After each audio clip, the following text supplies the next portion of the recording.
ya. Nah, setelah ini kita akan, ngobrol langsung juga ya dengan pakar politik dari UIN Jakarta juga, mengenai pesan tersembunyi di balik kiriman kepala babi dan seperti apa sih sebetulnya respons, kita akan respon lagi respon yang diberikan Yes. terhadap satu kejadian yang, atau satu teror yang, menimpa, kawan-kawan jurnalis juga. Oleh karena itu kita akan langsung ngobrol sama Mas Adi Prayitno. Mas Adi Pray, selamat sore. Wah, kok kita terhubungnya sama Tompi ini? Tetetetetete. Iya. Nah, jangan ngeledek lah. Kalau kerapan sapi ngerti kita. Karavan sapi. Enggak Iya, dong, iya, Mas iya, Adi iya. Pray. Apa kabar sore ini Mas Adi? Ya, alhamdulillah belum batal nih puasa soalnya. Belum ya. Wih, mantap, mantap, mantap. Lancar puasanya Mas Adi dengan segala macam kondisi situasi di negara saat ini? Lancar ya? Insya Ya, Allah ya. pura-pura lancar aja dulu. Lah Waduh. gitu. Pura-pura lancar. Ini sebetulnya Mas Adi Pray sudah sempat memberikan apa ya respons lah ya. Aku sempat lihat juga videonya Mas Adi Pray juga soal bagaimana nggak tahu seharusnya kah gitu ya atau apa yang sebetulnya terjadi ini. Nah, Mas Adi gimana nih melihat ada jurnalis yang dikirimkan bangkai hewan sampai 2 kali pula gitu ya dan kemudian direspons oleh pihak institusi negara kok seperti ini gitu Mas Adi Pray? Ya, saya kira memang secara prinsip pejabat publik, orang-orang yang berada di sekitar istana, mestinya harus hati-hati dengan statement-statementnya, jangan sampai menimbulkan kegaduhan dan huru-hara. Apapun judulnya, ketika ada teror yang datang kepada rakyat biasa, warga negara, apalagi itu adalah kawan media, ya mestinya rasa simpati dan empati yang harus ditunjukkan, bukan menyepelekan bahwa seakan-akan teror itu adalah sesuatu yang dianggap sebagai sebuah lelucon, dianggap sepele, dan dianggap tidak penting. Kan itu yang kemudian membuat kenapa publik marah ya. Apapun judulnya, kiriman kepala babi, kepada salah satu kawan media jurnalis Tempo itu kan adalah bentuk teror, semacam ancaman. Itu yang saya kira ini nggak main-main loh, ini persoalan keselamatan orang, ini soal nyawa orang, ini soal kebebasan orang. Kenapa kok responnya oleh PCO misalnya itu tidak sesuai dengan, ya, soal itu saya harus kita katakan, tidak sesuai dengan harapan-harapan publik, bahwa seorang pejabat publik itu mestinya harus punya rasa simpati terhadap warga negaranya yang saat ini sedang mendapatkan ancaman dari pihak-pihak yang tidak bertanggung jawab.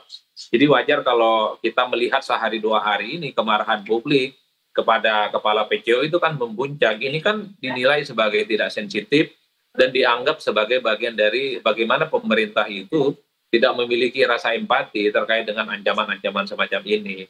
Saya kira di situ konteksnya. Iya.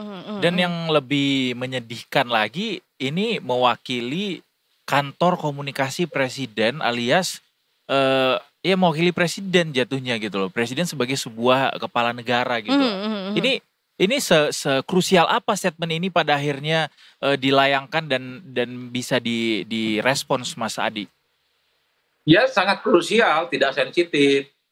Apalagi misalnya ketika di doorstop oleh kawan-kawan media terkait dengan kiriman kepala babi itu kan doorstopnya dilakukan di sekitaran istana. Itu sudah melekat pada diri kepala PCO itu adalah sosok yang melekat pada jubir dan melekat pada sosok pada pemerintahan.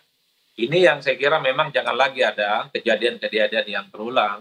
Responnya tidak sensitif ya dan cenderung menganggap persoalan teror itu adalah persoalan sepele.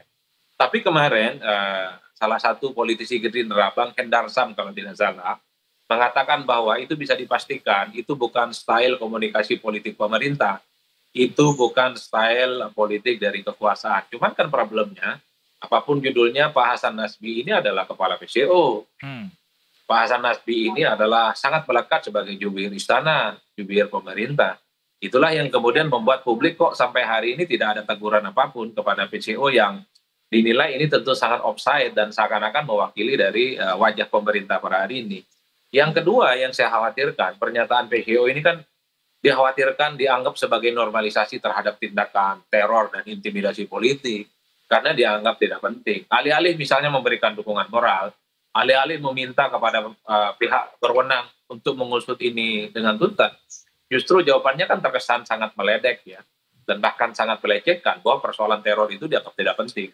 Bagi saya ini bahaya ya, bahaya. Kalau keselamatan orang, ancaman kepada orang itu dianggap main-main dan dianggap sepele. Bolehlah kita itu beda pendapat, bolehlah siapapun tidak suka dengan pemberitaan-pemberitaan kritis, tapi jangan pernah anggap teror dan intimidasi itu persoalan-persoalan sepele, apalagi dianggap sebagai sebuah lelucon. Coba kita bisa bayangkan, kalau itu terjadi pada kawan-kawan yang saat ini sedang mentertawakan ancaman itu, datang kepada dirinya, kemudian datang kepada keluarganya, medsosnya didoxing, diperetoali satu persatu. Masa sih tidak ada rasa simpati yang bisa ditunjukkan?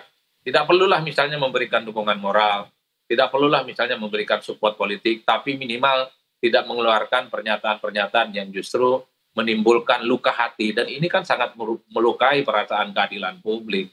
Jangan mentang-mentang misalnya kawan Tempo itu selama ini kritis, jangan mentang-mentang kawan-kawan media itu berada di luar kekuasaan.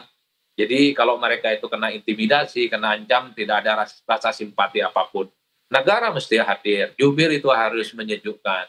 Jubir itu harus menunjukkan sikap kenegarawanan yang saya kira dia harus berdiri di antara semua kaki-kaki. Jadi hilangkan preferensi-preferensi personal. Jadi hilangkan penilaian like or dislike terhadap kelompok, terhadap pihak, termasuk media-media tertentu. Jadi kalau ada ancaman, ada intimidasi, merasa insecure terhadap keselamatannya karena ancaman, mestinya rasa simpati itu yang mestinya diberikan. Bukan justru ini dianggap sebagai sebuah lelucon. Masa jawabannya dimasak aja sih?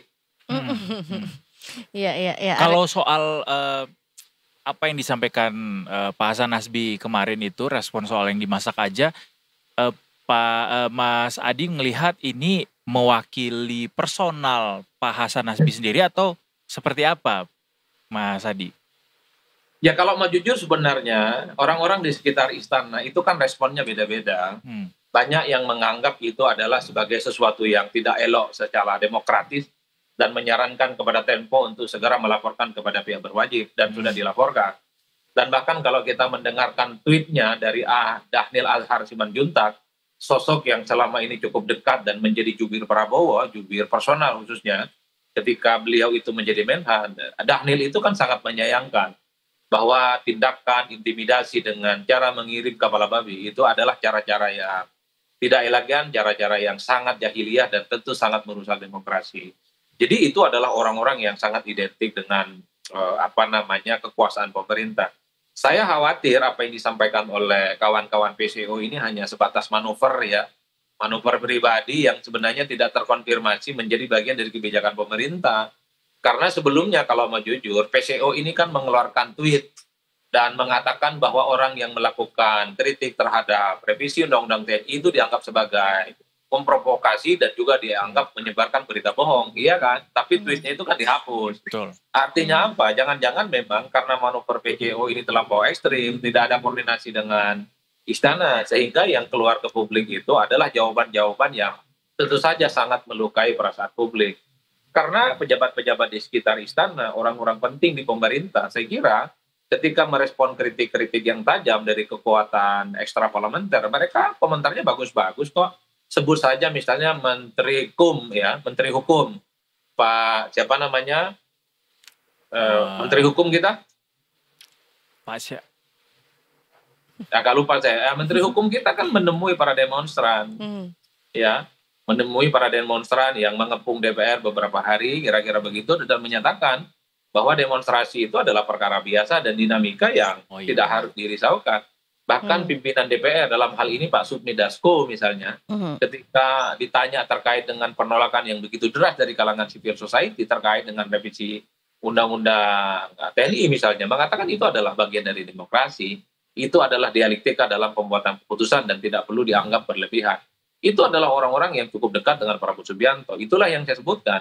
Jangan-jangan memang PCO ini tidak melakukan koordinasi dengan istana sehingga statement-statementnya itu di luar batas kewajaran dan nilai offset. Jadi wajar kalau kemudian keluar yang dari PCO ini adalah pernyataan-pernyataan yang saya harus akui ini membuat marah begitu banyak masyarakat karena dianggap tidak sensitif, tidak memberikan rasa empati di tengah ketika ada seseorang yang mendapatkan teror politik. Nah, ke depan tentu publik berharap ada klarifikasi, mungkin juga teguran, atau juga syukur kalau ada permintaan maaf. bahwa apa yang disampaikan oleh PCO itu tidak mewakili pemerintah, tidak mewakili istana, dan tidak mewakili siapapun. Itu yang kemudian menjadi penting untuk tidak menegaskan bahwa PCO itu adalah bagian dari kekuasaan pemerintah hari ini. Tapi sampai hari ini sudah lewat 3 hari, 4 hari masih belum ada respons kembali atau mungkin klarifikasi dari PCO atau mungkin dari pemerintah mewakili yang lain. Itu artinya apa, Mas Adi? Ya mungkin sedang dihitung apa cara komunikasi ke publik ya, entah bentuk klarifikasi atau permintaan maaf. Karena apapun judulnya, PCO ini adalah sesuatu yang melekat pada istana. PCO ini adalah jubir kekuasaan. PCO ini mengklaim atas nama pemerintah dalam setiap statement-statementnya. Artinya apa? Ketika ada statement-statement PCO yang dinilai melukai perasaan keadilan, mestinya memang harus ada klarifikasi tandingan ya, bahwa apa yang disampaikan oleh PCO itu misalnya entah itu seliptang, entah itu tanpa koordinasi, entah itu misalnya hanya sebatas kebijakan PCO tanpa ada koordinasi dengan kekuasaan. Karena kalau mau jujur, begitu banyak sebenarnya komunikasi-komunikasi orang yang ada di sekitar pemerintah itu kan rada-rada nggak oke, speak up-nya nggak bagus. Kan setelah soal PCO ya kemudian dianggap kepala babi itu dimasak saja, kan kepala BGN juga mengeluarkan statement yang sama bahwa timnas Indonesia nggak menang itu karena pemainnya kurang gizi. Coba itu kan itu ada statement-statement yang menurut saya sangat naif gitu harus disampaikan oleh pejabat publik. Artinya pejabat publik itu harus mengeluarkan statement-statement yang terukur, objektif, dan tentu sangat mewakili perasaan masyarakat secara umum.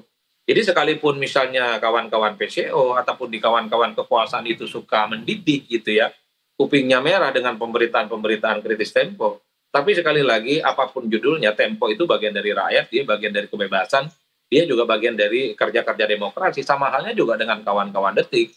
Jadi kalau ada informasi yang muncul kepada publik itu adalah hal-hal sifatnya kritis, ya tentu memang harus dimaknai sebagai bagian dari proses pendewasaan secara politik. Jadi kalau ada sesuatu, ada musibah, ada intimidasi, ada teror, janganlah diledek, janganlah diketawain gitu ya. Itu kan menyepelekan teror, bahwa teror itu apalah itu nggak penting. Teror itu sangat sebagai sebuah main-main yang harus dianggap angin lalu. Bagi saya itu tidak elok dilakukan oleh pejabat publik, kecuali PCO ini adalah aktivis, kecuali PCO ini adalah orang seperti Pak Adi Prayitno yang bukan siapa-siapa, warga negara biasa. Jadi ngomong bebas gitu ya, tanpa bebas nilai ya boleh-boleh aja. Tapi kalau sudah melekat pada dirinya seorang pejabat publik, melekat pada dirinya adalah jubir istana, melekat pada dirinya itu adalah bagian dari kekuasaan, setiap pernyataan, setiap tingkah pola, setiap tweet-tweetnya di media sosial itu harus dijaga. Karena dia itu mewakili wajah kekuasaan, mewakili wajah pemerintah, dan mewakili wajah istana. Supaya apa yang terjadi pada PCO ini dianggap bagian dari kekuasaan, mestinya ada klarifikasi dari internal pemerintah, apa yang terjadi pada PCO, apapun lah klarifikasinya. Entah itu keseleo lidah, entah itu tanpa koordinasi, entah itu tanpa pemikiran-pemikiran mendalam. Yang jelas, kalau ini tanpa ada klarifikasi, jadi jangan salahkan publik. Kalau ini apa yang terjadi pada PCO, pernyataannya itu memang 11-12 dengan apa yang terjadi dengan kekuasaan hari ini. Mas Hasan Nasbi juga bilang kalau sebetulnya tidak perlu dibesar-besarkan, nanti malah membuat peneror ini malah menjadi terekspos atau jadi senang lah, memuaskan penerornya. Itu menurut Mas Adi Pray gimana? Apakah ini benar untuk dilakukan untuk tidak membesar-besarkan masalah ini tapi langsung melaporkan saja gitu kepada otoritas yang terkait, atau seperti apa, Mas? Kan Tempo sudah melaporkan kepada Bareskrim. Kapolri juga sudah memerintahkan supaya persoalan ini diurus hingga tuntas. Itu yang sebenarnya ditunggu oleh publik, supaya di kemudian hari jangan ada lagi peristiwa-peristiwa hal yang sama. Bagi saya ini bukan hanya soal jurnalis Tempo ya yang mendapatkan ancaman. Siapa yang menjamin persoalan semacam ini tidak akan terjadi di tempat yang lain? Tidak terjadi pada orang, tidak terjadi pada lembaga, tidak terjadi pada pihak-pihak yang mungkin selama ini dikenal kritis. Artinya apa? Ini harus diungkap siapa aktornya, siapa dalangnya, dan apa motifnya. Jangan-jangan memang ada pihak ataupun orang-orang tertentu di luar kekuasaan yang tidak suka misalnya kepada salah satu jurnalis Tempo sehingga mengirimkan itu. Artinya apa? Kita tunggu bagaimana penyelidikan yang dilakukan oleh kawan-kawan kepolisian sehingga semuanya terang benderang, sehingga semuanya tuntas setuntas-tuntasnya. Itu yang pertama. Nah, yang kedua, gimana tidak mau dibesar-besarkan? Pejabat publik kok digaji pakai uang negara, digaji pakai pajak rakyat. Sekarang masyarakat kita cerdas loh. Siapapun Anda, pejabat publik, kalau nyerong-nyerong aneh-aneh, ditagih kok sama rakyat. Apalagi saat ini kalau kita mau jujur, rezim pajak kan ngeri-ngeri sedap. Jadi pajak itu kan ampun-ampunan sekarang yang dilakukan oleh negara, tentu untuk mendapatkan keuntungan dari sektor pajak. Artinya ketika para pejabat negara dan pejabat publik ini menggunakan uang negara melalui pajak itu sebagai bagian dari kontribusi kehidupan mereka, masa rakyat nggak boleh protes sih?